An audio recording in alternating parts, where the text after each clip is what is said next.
Assalamualaikum warahmatullahi wabarakatuh. Sahabat hikmah sejarah. Kisah Ashabul Kahfi, pemuda yang tidur 309 tahun di gua. Kisah Ashabul Kahfi menceritakan tentang 7 pemuda beriman yang ditidurkan oleh Allah Subhanahu wa Ta'ala di dalam gua selama ratusan tahun bersama seekor anjing. Kisah ini diabadikan dalam Al-Quran, surat Al-Kahfi ayat 9-26. Nama-nama ketujuh pemuda tersebut adalah Makslimina, Yamlikha, Martunus, Kastunus, Bairunus, Yathbunus, dan Tamlika, sedangkan nama anjing mereka adalah Kithmir. Namun, ada pendapat lain, seperti dari Syab al-Jubai, yang menyebut nama anjing tersebut adalah Hamran. Hanya Allah Subhanahu wa Ta'ala yang mengetahui kebenarannya. Kisah 7 pemuda yang ditidurkan di dalam gua ini disebutkan dalam Al-Quran. Allah Subhanahu wa Ta'ala berfirman dalam surat Al-Kahfi yang artinya, dan mereka tinggal dalam gua mereka 300 tahun dan ditambah 9 tahun lagi. Katakanlah, Allah Subhanahu wa Ta'ala lebih mengetahui berapa lamanya mereka tinggal di gua. Kepunyaannya lah semua yang tersembunyi di langit dan di bumi. Alangkah terang penglihatannya dan alangkah tajam pendengarannya. Tidak ada seorang pelindung pun bagi mereka selain darinya. Dan dia tidak mengambil seorang pun menjadi sekutunya dalam menetapkan keputusan. Quran Surat Al-Kahfi, ayat 25-26. Dalam tafsir Ibnu Katsir dijelaskan bahwa ayat-ayat ini menginformasikan kepada Rasulullah SAW tentang lamanya masa yang dijalani oleh para pemuda penghuni gua, dari saat Allah Subhanahu wa Ta'ala menidurkan mereka hingga membangunkan mereka, dan orang-orang di masa itu menemui mereka. Masa tidur mereka disebutkan sebagai 309 tahun, menurut perhitungan tahun Qamariyah, kalender bulan, sedangkan menurut tahun Syamsiyah, kalender matahari, masa mereka adalah 300 tahun. Namun, berapa lamanya 7 pemuda ditidurkan dalam gua itu, hanya Allah Subhanahu wa Ta'ala yang tahu, sebagaimana dalam firman-Nya, katakanlah, Allah Subhanahu wa Ta'ala lebih mengetahui berapa lamanya mereka tinggal di gua. Quran Surat Al-Kahfi ayat 26. 7 pemuda tersebut bersama seekor anjingnya diselamatkan Allah Subhanahu wa Ta'ala dari kejaran Raja Dqyanus yang zalim. Gua tempat para pemuda mengungsi itu berada di kota Aman, Yordania. Allah Subhanahu wa Ta'ala juga berfirman, atau kamu mengira bahwa orang-orang yang mendiami gua dan yang mempunyai rakim itu, mereka termasuk tanda-tanda kekuasaan kami yang mengherankan? Quran Surat Al-Kahfi ayat 9. Menurut Ad-Dahak, Kahfi adalah sebuah gua yang ada di lembah itu, sedangkan Ar-Raqim adalah nama lembah tersebut.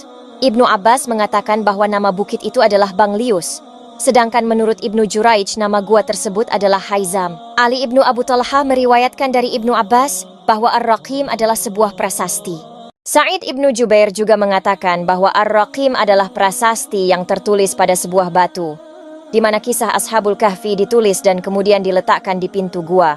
Allah Subhanahu wa Ta'ala berfirman, ingatlah, tatkala pemuda-pemuda itu mencari tempat berlindung ke dalam gua, lalu mereka berdoa, wahai Rabb kami, berikanlah rahmat kepada kami dari sisimu, dan sempurnakanlah bagi kami petunjuk yang lurus dalam urusan kami. Ini. Quran Surat Al-Kahfi ayat 10. Dalam ayat tersebut disebutkan bahwa 7 pemuda melarikan diri dengan membawa agama mereka agar selamat dari gangguan kaumnya yang pasti akan memfitnah mereka.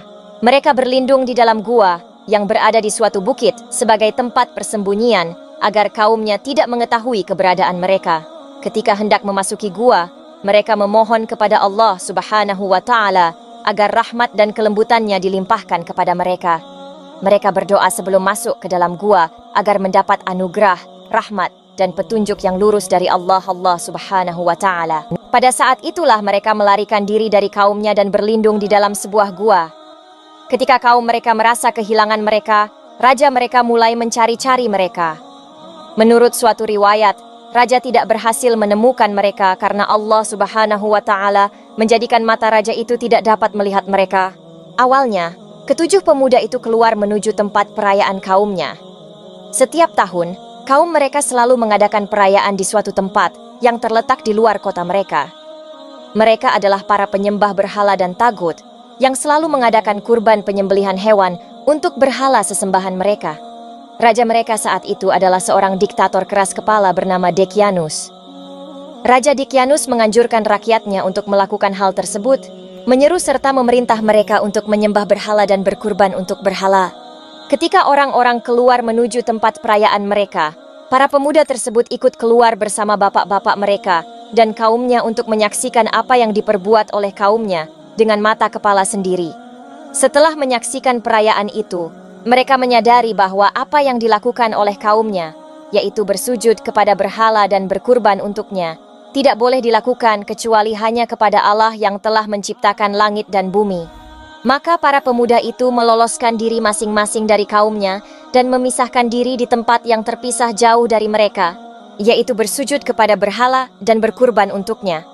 Tidak boleh dilakukan kecuali hanya kepada Allah Subhanahu wa Ta'ala yang telah menciptakan langit dan bumi. Pada mulanya, seorang dari mereka duduk bernaung di bawah pohon. Kemudian datanglah pemuda lain yang ikut duduk bergabung dengannya. Lalu datang lagi pemuda lainnya. Demikianlah seterusnya, hingga semuanya berkumpul di tempat tersebut. Tanpa saling mengenal di antara mereka, masing-masing dari mereka menutup diri dari yang lainnya karena takut terbuka jati dirinya. Sementara mereka tidak tahu apakah teman di samping mereka memiliki keyakinan yang sama atau tidak. Akhirnya, salah seorang dari mereka memberanikan diri untuk berbicara. Hai kaumku, kalian mengetahui, demi Allah Subhanahu wa Ta'ala, sesungguhnya tiada yang menjauhkan kalian dari kaum kalian hingga kalian memisahkan diri dari mereka, kecuali karena suatu alasan, maka hendaklah kita mengutarakan tujuannya masing-masing. Salah satu dari mereka menjawab, sesungguhnya saya, demi Allah Subhanahu wa Ta'ala, setelah melihat apa yang dilakukan oleh kaum saya, menyimpulkan bahwa apa yang mereka lakukan itu batil. Karena sesungguhnya yang berhak disembah semata dan tidak boleh dipersekutukan dengan sesuatu hanyalah Allah Subhanahu wa Ta'ala yang telah menciptakan langit dan bumi serta semua yang ada di antara keduanya. Yang lainnya mengatakan, saya pun mempunyai pemikiran yang sama dengan apa yang dia katakan. Dan yang lainnya lagi mengatakan hal yang sama hingga mereka semua sepakat dalam satu kalimat. Ternyata, mereka senasib dan sepenanggungan. Mereka menjadi bersaudara yang sebenarnya dalam ikatan iman. Mereka pun memutuskan untuk membangun sebuah tempat peribadatan untuk menyembah Allah Subhanahu wa Ta'ala. Di tempat inilah mereka bisa beribadah dengan tenang, jauh dari gangguan dan tekanan kaum mereka yang menyembah berhala. Keputusan ini mempererat persaudaraan mereka dan memperkuat iman mereka dalam menghadapi tantangan yang ada. Sebagai pemuda yang beriman dan teguh pendirian, mereka terus berdoa kepada Allah Subhanahu wa Ta'ala, memohon perlindungan dan bimbingannya dalam menjalani hidup mereka yang penuh ujian. Kisah ini mengajarkan pentingnya persatuan dalam iman dan keberanian untuk mempertahankan kebenaran, meskipun harus menghadapi risiko besar. Namun, kaum mereka mengetahuinya dan melaporkan keadaan mereka kepada raja mereka. Raja memanggil mereka dan menanyai urusan mereka, serta apa yang sedang mereka lakukan. Para pemuda menjawab dengan jujur dan menyeru raja untuk menyembah Allah Subhanahu wa Ta'ala. Namun, Raja Decianus marah mendengar ajakan mereka dan memerintahkan pengawalnya untuk membunuh mereka. Ketujuh pemuda itu kemudian lari menyelamatkan diri dan bertemu di gua. Selama berada di tempat persembunyian tersebut, atas izin Allah Subhanahu wa Ta'ala, mereka ditidurkan selama 309 tahun. Mereka kemudian dibangunkan oleh Allah Subhanahu wa Ta'ala dari tidurnya. Wajah mereka pun berseri-seri dan saling bertanya, berapa lama tidur di gua? Sebagian dari tujuh pemuda itu lalu berkata bahwa hanya Allah Subhanahu wa Ta'ala yang tahu berapa lama mereka ditidurkan. Setelah itu, mereka keluar dari gua dan mencari makan ke kota. Ketujuh pemuda itu kaget karena keadaan kota sudah berubah dan banyak orang yang sudah beriman kepada Allah Subhanahu wa Ta'ala. Tidak berapa lama kemudian, ketujuh pemuda itu meninggal dunia. Kisah Ashabul Kahfi mengajarkan bagi Muslim untuk tetap berpegang teguh kepada keimanan dimanapun dan dalam kondisi apapun. Sahabat Hikmah Sejarah, sampai jumpa di video berikutnya dan selamat mengeksplorasi keindahan kisah-kisah Al-Quran bersama kita. Wallahu a'lamu bis-shawab. Wassalamualaikum.